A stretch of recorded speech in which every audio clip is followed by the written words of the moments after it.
দুনিয়ার কাজ আপনি করছেন একা একাই, আর কুরবানি আসলে আপনি ভাগ কেন খুঁজতে যাচ্ছেন? এত বড় বদমাশি কেন? হ্যাঁ, কুরবানি আসলে ফকির, ওর টাকা নাই, এবার ভাগ খুঁজতে হবে। ও যদি বলে সোনা লিবা না চাঁদি লিবা, তাহলে সোনা লিব। মাটির বাড়ি লিবা না পাকা বাড়ি লিবা, বলে পাকা বাড়ি লিব। এমনি নর্মাল পাকা বাড়ি লিবা না এসিওয়ালা লিবা, বলবে এসিওয়ালা লিব। এত বাটপারি, দুনিয়ার ব্যাপারে এত চালাক, আর দিনের ব্যাপারে আসলেই মূর্খ। একাই কুরবানি দিবেন উত্তম বেশি। ভাগ কেন ঝামেলা করতে কেন যাচ্ছেন? ভাগ মানে তো ঝামেলা। একটা ডিম সিদ্ধ করেছেন, 5 জনকে ভেঙে দিতে হচ্ছে, ভালো লাগছে নাকি?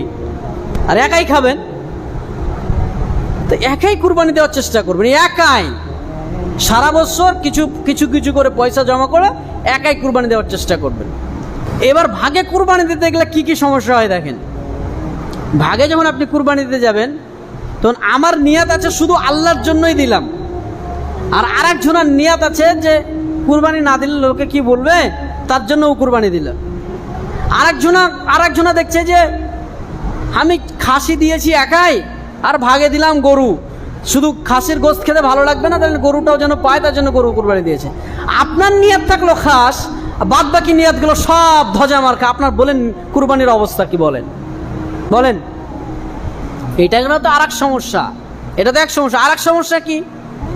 আপনি কষ্ট করে মেহনত করে হালাল টাকা দিয়েছেন, আর আপনার আরেকজন শরিকদার ও হয়তো সুদের টাকা দিয়েছে। বলেন আপনার কুরবানির অবস্থা কি? এই জন্য ভাগে মানেই সমস্যা। জায়েজ আছে, দিতে পারেন, কিন্তু আমি আপনাদেরকে বারবার যেটা সাজেস্ট করবো, আপনারা একাই কুরবানি দেন।